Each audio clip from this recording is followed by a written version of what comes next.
Welcome back to the Stockwell Roche Show. I'm Jason Stockwell with Remax Results. Don Eldridge, Remax Results. We have Jason Light with Envoy Mortgage, and we have Paul and Wes here with Durand Repair and Restoration. Call them for a fireplace or chimney sweep, 952-818-0002,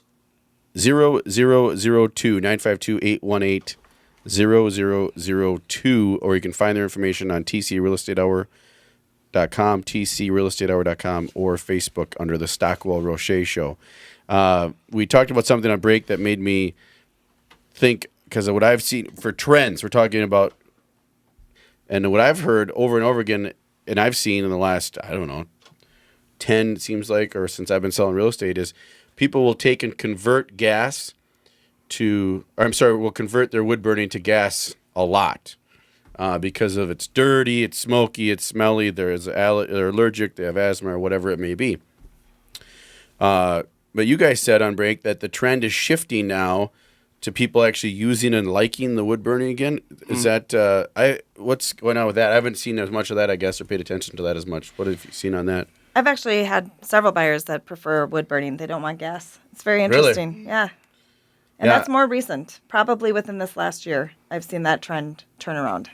And what are you guys seeing? I mean, because you guys are in business every day, so you're in houses that have chimneys all the time, and people are not calling you to replace and convert to gas, are they? They're calling you to the first thing right off the bat on that is, number one, is if you are going to convert to gas, okay, you have to have a master licensed plumber hook up the gas line, okay? And you might want to, just for the listeners out there, you might want to check if you're considering doing that, you have to make sure that you do that.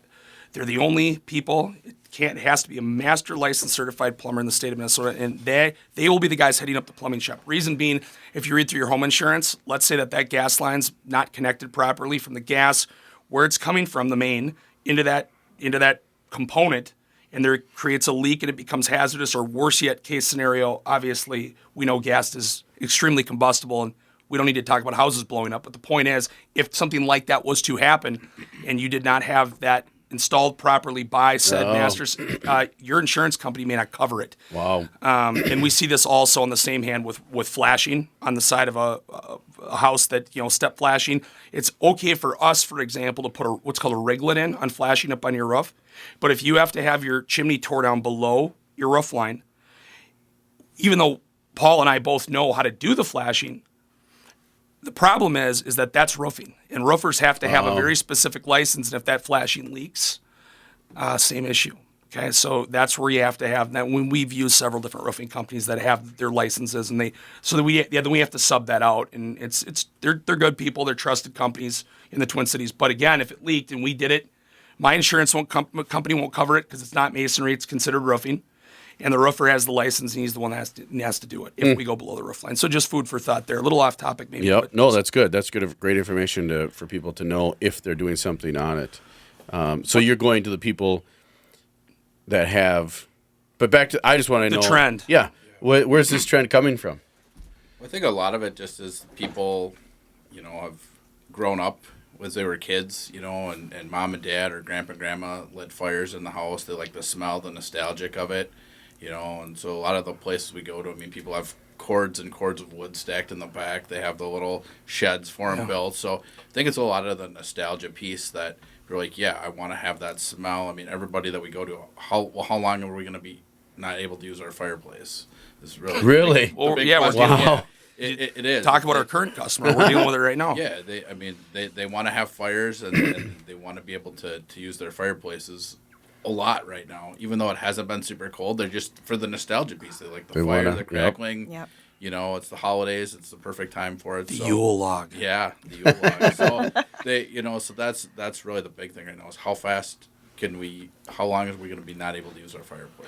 Wow. I think he's hitting the nail on the head. I miss it. I grew up heating our house with it, but I saw a good one. It's a lot of work burning wood. I like chainsaws and cutting wood and all that. So the one I saw on YouTube the other day was the treadmill, since you're actually physically out working. They had it outside of the window for the basement, and they were just throwing wood on that thing and just loading the basement with the wood. Yeah. So you don't need a treadmill anymore. Use it for that. Oh, that's brilliant. That's a good idea. So I have a question. The Duraflame logs? Yeah, sure. Now, I've heard that they're not the best thing for your chimney. Is that true? Do they leave more creosote? Yeah, well, that's kind of there's about 4 different directions I can go with that, so I'll just try to keep it between the middle and give you the Reader Digest version of it. There obviously the Duraflame log it's easy, right? Okay, so even if you want to start a fire, some people even use it as kindling, right? You put it on the bottom, you build your fire, you light it up. Well, that's easy. But what's keeping it burning on fire? It's like sometimes I have this like cartoon bubble in my head of Back to the Future 3 when Doc throws those combustible super big logs into the chain, and then the boiler blows and the train it's the thing's loaded with chemicals is what I'm getting at. Oh, okay, yeah. It's dipped in it. It's loaded with chemicals, and so you got to ask yourself. I mean, do you think some of that's burning off a little bit? I'm not saying that I'm an anti-Duraflame log guy. We've even used them a couple of times, but do they burn things off that normal natural wood doesn't? Yeah. Do they burn things off different than newspaper? Crinkled up paper in the for sure they do. They're efficient. If you want to light a fire and just use that as your kindling, like I was saying, but yeah, I'm not a fan of them. I personally don't use them, but not to say that people can't. It's not like they're giving off a carcinogen that I know of, but then again, that's totally out of my professional realm. And then what about those Duraflame cleaning logs? Do those really work? No. I'm just going to give you one simple answer. No. How often should people have their chimneys cleaned? Depends on usage. Okay. If you're using it, what I would consider fairly regularly would be in the winter if you're lighting at least 2 fires a week. Okay, so even if you're only using it on the weekends, whatever, 2 to 3 fires a week throughout the period of, the 4 or 5 months. Well, sometimes it, other than this year being the anomaly, it was a 6-month winter for a couple of years previous to this. So if you're using it that often, you should have it swept. You should at least have it looked at and see if it needs to be swept. And there is a big difference between staining inside of a firebox, because if you have a brand new firebox and you just built the firebox and it has never had a fire lit in it, as soon as you start doing that, it's going to stain the brick. But that doesn't mean that's creosote. There's a big difference between having the firebox stained black versus creosote. And that's another one of these areas where people will scare the homeowner and say, well, because they see it's not, yeah. it's not dangerous. It's just stained, and that's going to happen anytime you light a fire. So there's a big difference between the two, and you need to be able to distinguish what's stain and what's not, and what's creosote. Yeah, that makes sense. So make sure it's all about trust too, and make sure you have someone who has your best interest in mind. We talk about that in real estate and mortgages. It's same thing with anything. And if you're just dealing with your home, with repairs to your home or your chimney, make sure that they're giving you the real deal, the real facts, so that you're not using or being they're not using a fierce tactic to get you to spend a lot more money than you need to spend on something, or to do something that is totally unnecessary for the amount of purpose that you have for a fireplace, for example. So same thing in real estate. If you're looking at houses and you feel like you're getting pressure from the agent, and the agent wants to sell the house for you more than you want to buy the house, those are red flags, right? You can feel that sometimes when you're dealing with people in any industry all across the board. So just make sure you're watchful of that, mindful of that as we go into 2016 here. And thanks so much, Wes. Thanks, Paul, for your input, your time today. I know you guys are busy in this season.